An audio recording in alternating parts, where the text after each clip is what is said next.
सही है क्या? मैं स्टार्ट करूं? ओके, मैं स्टार्ट करता हूँ। इसको ज्वाइन करना हो करेगा, वरना बाकी लोग रिकॉर्डेड देखेंगे। ओके, तो पहले मैं करता हूँ एक्सप्लेन वर्नियर कैलिपर को, then I will explain screw gauge. ये दोनों ही काफी इंपॉर्टेंट टॉपिक है, और कह सकते हो कि तुमको इस पे एक सवाल तो जरूर मिलेगा। ठीक, तो पहले I will show you diagram की डायग्राम क्या है इसका।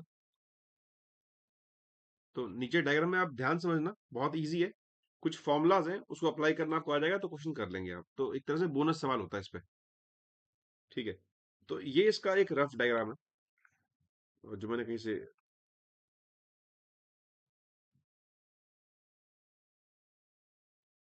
तो ये इसका एक रफ डायग्राम है। ठीक है, इसमें ये जो आपको दिख रहा है व्हाइट कलर से, ये एक मेन स्केल बोलते हैं इसको, दिस इज मेन स्केल। और जो ये वाला स्केल दिख रहा है आपको, ये वाला, दिस इज वर्नियर स्केल, तो वर्नियर स्केल बोलते हैं, है ना। तो इसको मैंने अलग से ड्रॉ कर रखा है इस डायग्राम में। तो जो आपको अपर स्केल दिख रहा है, ये वाला स्केल दिख रहा है, ये मेन स्केल हुआ, और जो नीचे वाला है वो वर्नियर स्केल हुआ। तो दो तरह के स्केल उसमें पाए जाते हैं। ठीक है, अब इसमें एक हम एक लिखते हैं हमेशा चीज कि N M S D is equal to N minus, या N minus one M S D is equal to N V S D. अब समझिए कि एम एस डी क्या होता है। एम एस डी होता है मेन स्केल डिवीजन, मतलब इसकी एक डिवीजन, मतलब ये जो डिस्टेंस है इनके बीच में, ये जो डिस्टेंस आपको दिख रहा है दो डंडों के बीच में, इसको बोलते हैं मेन स्केल डिवीजन, है ना। और जो इनके दो डंडों के बीच में डिस्टेंस है, ये वाला, ये जो दो गैप है, इसको बोलते हैं we S D, vernier scale division. Correct. तो यहाँ पे हमेशा एक कंसेप्ट था जो नॉर्मली वर्नियर कैलिपर यूज करते हैं लैब में। एक सेकेंड,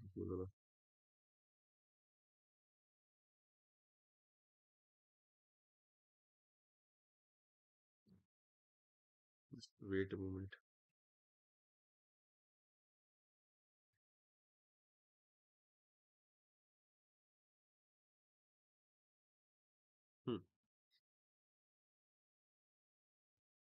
ओके, तो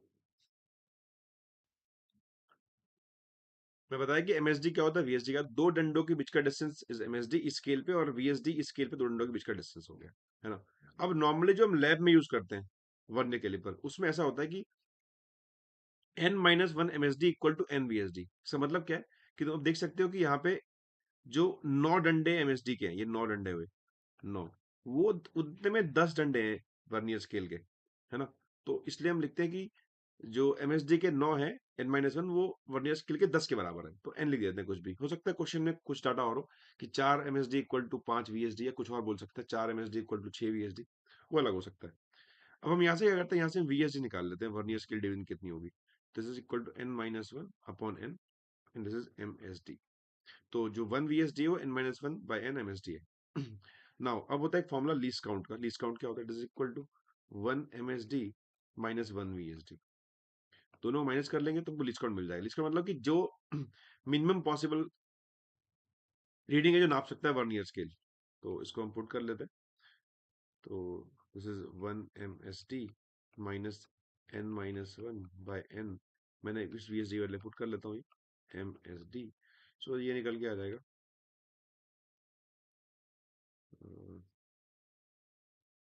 1/n msd।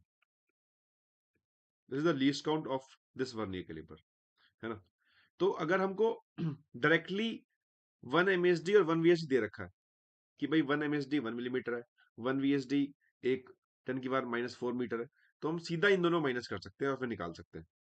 ठीक है, तो हमको फिर इतना काम करने की जरूरत नहीं है, तो सीधा माइनस कर सकते हैं वहां पे। अगर नहीं पता तो फिर इस तरह से दे रखा होगा। तो दो तरह से गिवन होता है हमेशा, या तो एमएसडी दे दिया होगा आपको, कुछ कुछ वीएसडी दे दिया होगा, दोनों माइनस कर दो निकल जाएगा। या फिर आपको इस तरह से क्वेश्चन में गिवन होगा कि भाई इतने एमएसडी इतनी वीएसडी के बराबर है, तो भी आप इसको सॉल्व कर सकते हैं ऐसे। ठीक है, तो लीस्ट काउंट निकालना इंपॉर्टेंट फैक्टर है। तो पहले लीस्ट काउंट हम, जैसे एक सवाल मैंने लिखा है इसमें, इसमें हम लीस्ट काउंट निकालना सीखते हैं, then we will move to the next topic. ठीक है, तो जैसे इसमें दे रखा है कि vernier scale of calliper is divided into 30 division which coincide with the 29 main scale division. तो यहाँ पे गिवन है कि 30 मेन स्केल डिवीजन जो है वो 29 वर्नी नहीं 30 वर्नियर स्केल डिवीजन कोइंसाइड कर रहे हैं 29 मेन स्केल डिवीजन से, तो यहाँ पे 1 वीएसडी निकाल सकते हैं जो कि 29/30 आएगा एमएसडी के बराबर, है ना। तो अगर आप लीस्ट काउंट निकालें तो हो जाएगा 1 एमएसडी माइनस 1 वीएसडी। तो 1 एमएसडी माइनस 1 वीएसडी 29/30 एमएसडी। तो यहाँ तो हम डायरेक्टली इस फॉर्मूले से भी कर सकते हैं सीधा सीधा। तो आ जाएगा 1/30 एमएसडी। और एमएसडी कितना एमएसडी दे रखा है आपको, each main scale division is 0.3 millimetre, this is actually 0.3 millimetre upon 30। तो आई थिंक ये हो जाएगा 0, तो 1/100 हो जाएगा मिलीमीटर, या 0.01 मिलीमीटर। तो इसका आंसर ये हो जाएगा टू लीस्ट काउंट का। तो लीस्ट काउंट हमें ऐसे निकाल सकते हैं, तो ये आपको निकालना आना चाहिए। नाउ अब बनाना सीख गए हम वर्नियर स्केल का। अब बात करते हैं रीडिंग कैसे निकालते हैं एन जीरो एयर्स की। तो रीडिंग की बात करते हैं। तो रीडिंग के लिए फॉर्मूला होता है n plus n into least count. This is the formula to calculate reading, कि वर्नियर कैलिपर की रीडिंग क्या होती है। ठीक है, n क्या होता है, n is main scale reading. Small n होता है number of division of vernier scale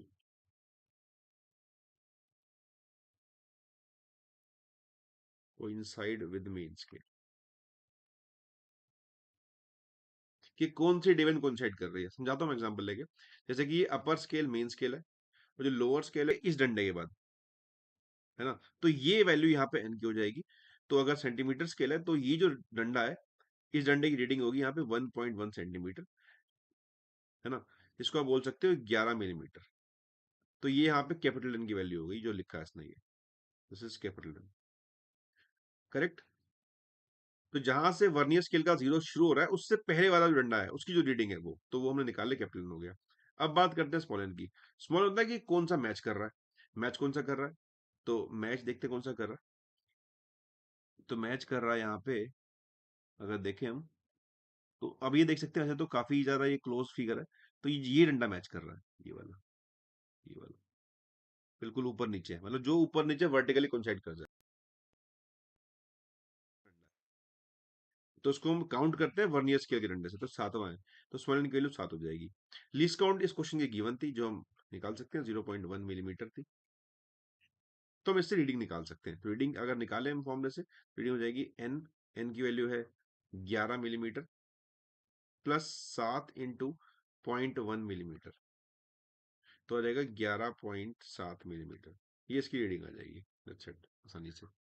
तो इस तरीके से आप कोई भी सवाल कर सकते हैं, तो जरूर ट्राई करें।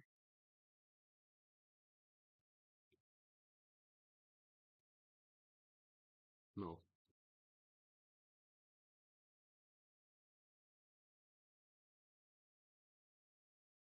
अब बात करते हैं हम इसमें जीरो एयर की, कि जीरो एयर क्या होता है। ठीक है, तो अब इसका मतलब ये है कि अब तो रीडिंग निकालना सीखे, रीडिंग निकालते हैं कैसे। अब बात करते हैं जीरो एयर की। जीरो मतलब ये है कि जब हम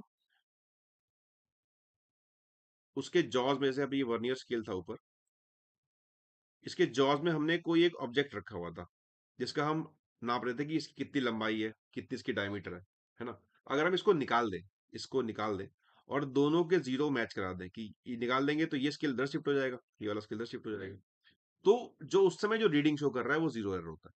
तो नॉर्मली इंस्ट्रूमेंट में जीरो एरर नहीं होना चाहिए। जैसे कि हम वेइंग मशीन पे वेट नापते हैं, अगर कोई उस पे वेइंग मशीन पे खड़ा ही नहीं है लेकिन तब भी वो वेट शो कर रहा है 1 किलो, दैट मीन्स कि उसका एरर है, जीरो एरर है। जब कुछ ना हो और तब भी वो शो करे, दैट मीन्स जीरो एरर की बात करते हैं। तो उसके लिए फॉर्मूला सेम होता है, दैट इज कि जीरो एरर फॉर्मूला होता है, zero error is equal to n into n plus least count, है ना।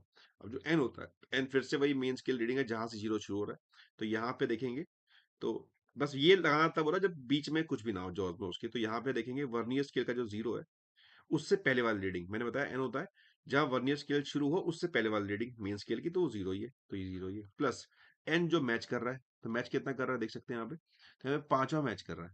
पांचवा वो डायग्राम में दिया होता है अच्छे से, या फिर आपको क्वेश्चन में बोल दिया होगा। तो पांचवा, और लीस्ट काउंट जो हम लेके चल रहे हैं स्टैंडर्ड, वो ये होता है 0.1 मिलीमीटर। ये हमको गिवन होगा या निकाल सकते हैं, निकालना सीखा ऊपर।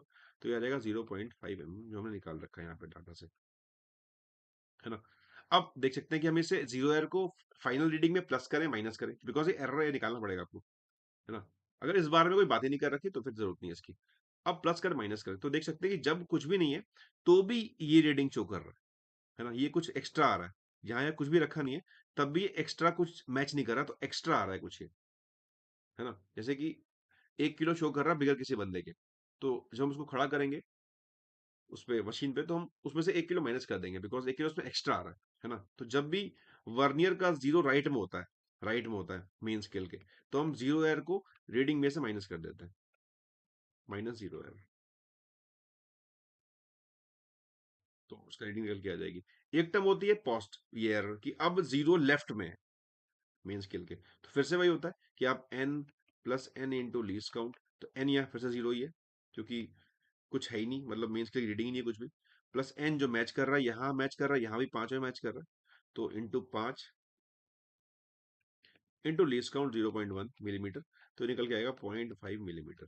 इस बार वो पीछे है ना, तो इस बार एक तरह से जैसे वेइंग स्केल पे वो -1 शो कर रहा है बिगर किसी बंदे के।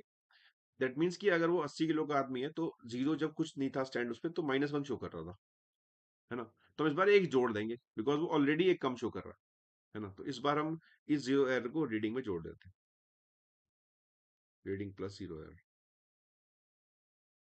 तो हमको रीडिंग मिल जाती है। तो दो तरह से जीरो हो सकता है, तो पॉजिटिव और नेगेटिव, ये आपको देखना पड़ेगा। तो इस केस में जीरो राइट में होगा और इस केस में जीरो लेफ्ट में होगा, तो उसके बाद निकाल सकते हैं। जीरो जब भी दे रखा होगा तो बोला होगा कि there is nothing between jaws of vernier calliper, तो जीरो की बात करना होगा। अगर बात ही नहीं करी तो फिर जरूरत ही नहीं है, जैसे इस क्वेश्चन था पिछले वाला, इस क्वेश्चन में जीरो की बात ही नहीं थी, तो यहाँ पे हमने कुछ ऐसा किया ही नहीं।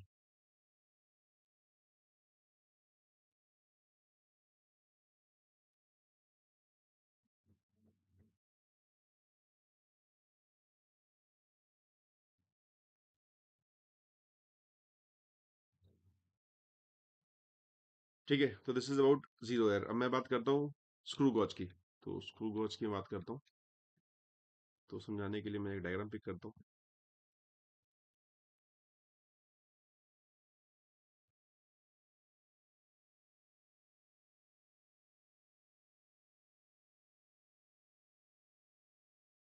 ठीक है, तो दिस इज स्क्रू गॉज और स्क्रू गॉज। अब ये भी काफी इंपॉर्टेंट है, लेकिन ये उतना ज्यादा नहीं आता जितना वर्नियर के लिए पूछा जाता है। तो यहाँ भी दो तरह के स्किल होते हैं।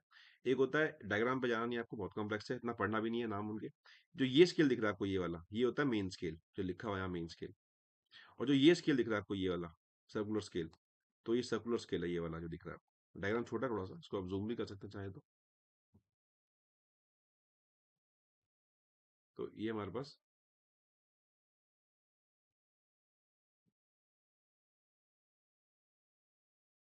सर्कुलर स्केल है, मेन स्केल है ना। अब यहाँ बात करते हैं हम लीस्ट काउंट की। लीस्ट काउंट का फॉर्मूला क्या होता है? Least count is here is main scale division upon number of division on circular scale. तो मेन स्केल की एक डिवीजन, मतलब मेन स्केल के दो डंडे, जो डंडे हैं जुड़े, तो इनके इसके डिवीजन को बोलते हैं main scale division, upon number of division circular scale. Circular scale जो तुम्हें दिख रहा है ये वाला, इस पे भी डिवीजन होती है, डंडे खींचे होते हैं बहुत सारे सर्कुलर स्केल पे, तो करीब 100 डंडे होते हैं वैसे वो। तो नम इसका जो लीस्ट काउंट होता है that is equal to main scale division upon number of division circular scale. ठीक है, तो इससे हम निकाल सकते हैं इसका लीस्ट काउंट कितना है इस इंस्ट्रूमेंट का। तो मेन स्केल डिवीजन को यही बोला जाता है, इसको यही बोलते हैं linear distance moved in one rotation, या फिर इसको पिच भी बोलते हैं, नंबर ऑफ डिवीजन। क्या तो लीस्ट काउंट निकालना है तो pitch upon number of division. Pitch को बोलते हैं linear distance advance in one rotation, मतलब एक बार घुमाने में कितना डिस्टेंस मूव किया। जैसे कि समझाता हूँ उसको, मान लो एक कोई नेल है, कोई कील है, कील पे आपने देखा होगा कि कील पे थ्रेड्स होती है, कुछ ऐसे थ्रेड्स होती है कील पे। तो जब आप कील को ठोकते हैं और घुमाते हैं उसको, तो एक बार जब ये घूमे, सर्कल बने होते हैं बहुत सारे, ऐसे हेलिकल टाइप बने होते हैं, एक बार घूमेगा तो कुछ डिस्टेंस कील बाहर निकल जाएगी घुमाएंगे तो। जो डिस्टेंस है उसको हम बोलते हैं linear distance moved in one rotation, या पिच बोलते हैं उसको। ठीक है, अपॉन नंबर ऑफ डिवीजन कर सकते हैं, तो उससे आप लीस्ट काउंट निकाल सकते हैं। जैसे कि एग्जांपल लेने के लिए, if main scale division has value 1 millimetre, and there are 100 division circular scale. तो थोड़ा पहले लीस्ट काउंट निकाल लेंगे, लीस्ट काउंट क्या होगा। तो this is 1 millimetre upon 100 division जो है पुट कर देंगे तो लीस्ट काउंट निकल जाएगा ऐसे, दैट्स इट। तो लीस्ट काउंट निकालना पहला टास्क होता है। अगर गिवन नहीं है तो कोई दिक्कत नहीं। अब रीडिंग की बात करें, रीडिंग फिर से formula n plus n into least count. ये सब फॉर्मूला भरने के लिए पहले सही है। एन फिर से रीडिंग है, जो मीन स्केल की रीडिंग विजिबल है आपको। तो अगर देख सकते हैं तो लास्ट रीडिंग ये वाली है, ये वाली मीन स्केल की, जहां उसके बाद सर्कुलर स्केल शुरू हो रहा है। तो इस रीडिंग को बोलते हैं कि ये मीन स्केल रीडिंग है। तो देखेंगे इसको, तो ये करीब जो है वो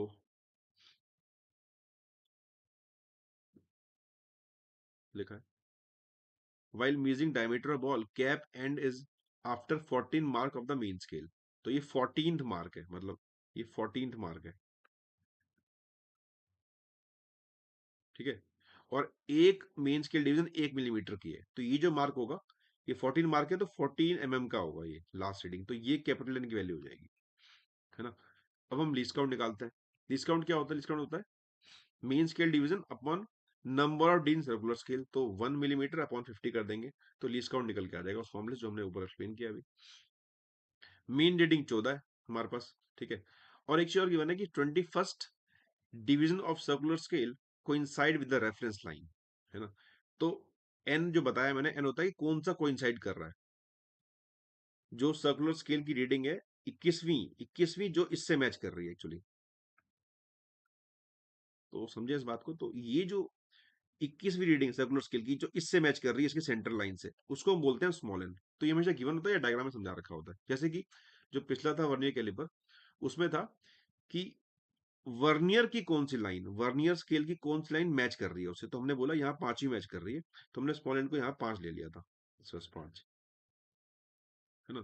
तो यहाँ भी ये तो वर्नियर स्केल की यहाँ बात नहीं है, सर्कुलर स्केल की बात है। तो जो मैच करे तो 21 है ना। अब फॉर्मूला होता है हमारे पास रीडिंग निकालने का, n plus n into least count. N की हमने बात कर ली कि एन इज एक्चुअली 14 मिलीमीटर, जहां से सर्कुलर स्केल शुरू हो रहा है ये वाला। तो 14 मिलीमीटर प्लस स्मॉल एन होता है जो मैच कर रहा है वो 21वां मैच कर रहा है इसका सर्कुलर स्केल का, तो 21 पुट कर सकते हैं। इंटू लीस्ट काउंट निकाल लिया हमने 0.02 मिलीमीटर। तो इसको आप सॉल्व करेंगे, you will get this answer 14.42 millimetre. तो इस तरह से आप रीडिंग निकाल सकते हैं, बहुत ईजिली है। तो अगर आप में से किसी ने ये मिस कर दिया तो पीछे जाके वीडियो देखिए और आपको समझ में आ जाएगा। ये तब है जब हम रीडिंग नाप रहे हैं। अब बात करते हैं स्क्रू गॉज के जीरो एरर की। जीरो एरर भी काफी इंपॉर्टेंट होता है और बच्चे से बहुत कंफ्यूज भी होते हैं। तो मैं बात करता हूँ जीरो एरर की, जीरो एरर कैसे निकालते हैं। तो let's see one diagram.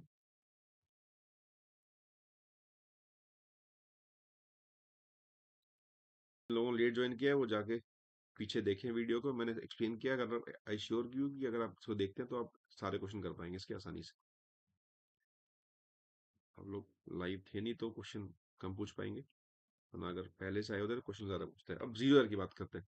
Zero error की बात तब की जाती है जब जॉज में कुछ भी ना हो। मतलब यहाँ जो हमने इस स्क्रू गॉज के बीच में कुछ फंसा रखा होता है, कुछ ऐसे कोई स्फेयर रख दिया, कोई रॉड रख दी, उसको लगा रखा होता है। Same goes with vernier calliper, यहाँ पे हमने जॉज में कुछ अटैच कर रखा होता है। लेकिन जॉज में जब कुछ भी ना हो, जब ये वर्नियर स्केल भी यहाँ खड़ा हो, दोनों के जीरो मैच करने चाहिए एक दूसरे से, है ना। तो जब कुछ भी नहीं है तो दोनों के जीरो मैच करने चाहिए। अगर नहीं कर रहे तो जीरो एरर है। सेम वो वेइंग मशीन एग्जांपल की, वेइंग मशीन में अगर कोई उस पर खड़ा ही नहीं है नापने के लिए वेट, और तब भी शो कर रहा है कुछ, वो 1 किलो -1 किलो, तो मतलब एरर है उसमें। तो जब इसका कुछ भी नहीं है बीच में, जॉस खाली है बिल्कुल, है ना, तो ये शो कर रहा है वो जीरो एरर। तो यहाँ कायदे से अगर ये इंस्ट्रूमेंट अच्छा होता तो यहाँ पे सर्कुलर स्केल की अगर बात करूं मैं, तो इसकी सेंट्रल लाइन से इस वर्नियर स्केल का जीरो मैच कर रहा होता।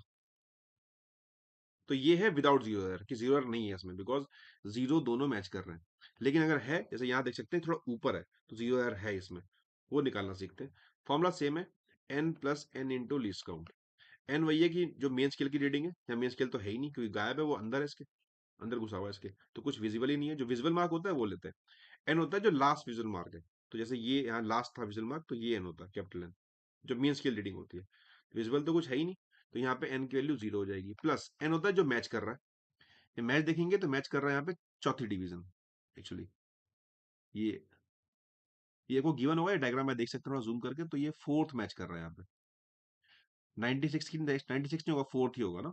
तो फोर्थ मैच कर रहा है, जीरो से नंबर गिनेंगे 1 2 3 4, तो ये हो जाएगा स्मॉल फोर्थ। अब बात करते हैं लीस्ट काउंट की। लीस्ट काउंट क्या होगा?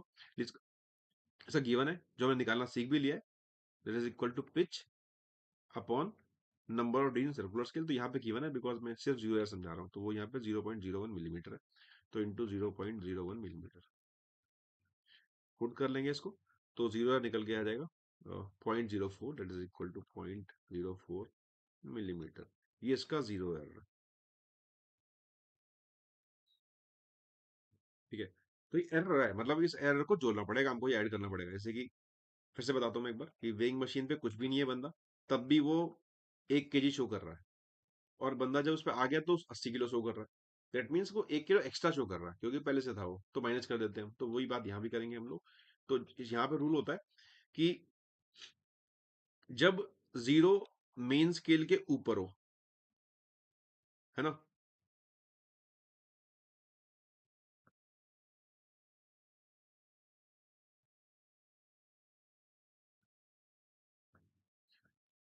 तो इतना ऐड कर देते हैं उसमें, है ना। तो जीरो करेक्शन जो है वो 0.04 mm है ना। तो जितना भी एक्चुअल रीडिंग आ रही होगी, जैसे मैं बात करूं कि मान लो ये क्वेश्चन होता ये वाला, तो जो भी यहाँ पे आंसर निकल के आता, मैं उसमें इसको जोड़ देता, ऐड कर देता, प्लस है जीरो करेक्शन, ठीक है, अगर जीरो मेन स्केल का ऊपर है तो। और अगर जीरो मेन स्केल का नीचे है, जैसे यहाँ पे देख सकते हैं नीचे है, ठीक है, तो मैं जीरो करेक्शन में माइनस कर दूंगा उस चीज को। फॉर्मूला सेम है, फॉर्मूला ये फिर से जीरो है, last n capital n zero है। जो मैच कर रहा है वो देखते हैं कौन सा मैच कर रहा है। तो मैच यहाँ कर रहा है, आई थिंक ये पांचवा था, तो छठा मैच कर रहा है, 6 मैच कर रहा है। 6 इंटू यहाँ लिस्ट काउंट गिवन है 0.02, तो इस फॉर्मूले फिर से निकाल सकते हैं, n plus n into least count. तो ये जीरो है, ये 6 मैच कर रहा है, ये आपको गिवन होगा या फिर डायग्राम देख सकते हैं, इंटू 0.02, तो आ जाएगा 0.12 mm। तो इससे आप जीरो निकाल सकते हैं इसका आसानी से, और फिर उस रीडिंग में इसको नेगेटिव कर दें। तो दो केस पढ़े हमने कि अगर सर्कुलर स्केल का जीरो नीचे नीचे है, नीचे है तो आप नीचे से करें, नीचे है तो नेगेटिव कर दें, माइनस कर दें फाइनल रीडिंग से, और अगर ऊपर है तो जोड़ दें, प्लस कर दें। तो ऐसे हम क्वेश्चन कर सकते हैं। तो अगर जीरो और गिवन है तो आपको इसको अलग से निकाल के प्लस या माइनस करना पड़ेगा, वर्ने कैलिपर में, स्क्रूगेज में भी। तो आप इसे कुछ क्वेश्चंस करें, डेफिनेटली आप कर पाएंगे। और स्पेशली वर्नियर कैलिपर तो बहुत इंपॉर्टेंट है, स्क्रू का थोड़ा कम पूछा जाता है, तो उसको आप अच्छे से कर लें। कुछ सवाल आप क्वेश्चन कर लेंगे, क्योंकि मुझे लगता है कि मुझे एक क्वेश्चन तो इसका आपके फेवर में आएगा आएगा, तो दिस इज वेरी इंपॉर्टेंट। तो ये मुझे समझाना था आज, समझा दिया मैंने। और आपको कुछ पूछना है तो पूछ सकते हो, इधर I will and the session.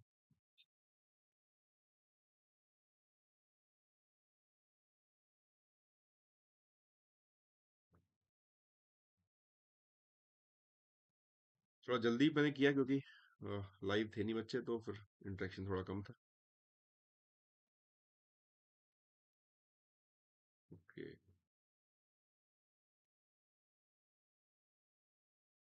So let me and this. Thank you so much, have a good day.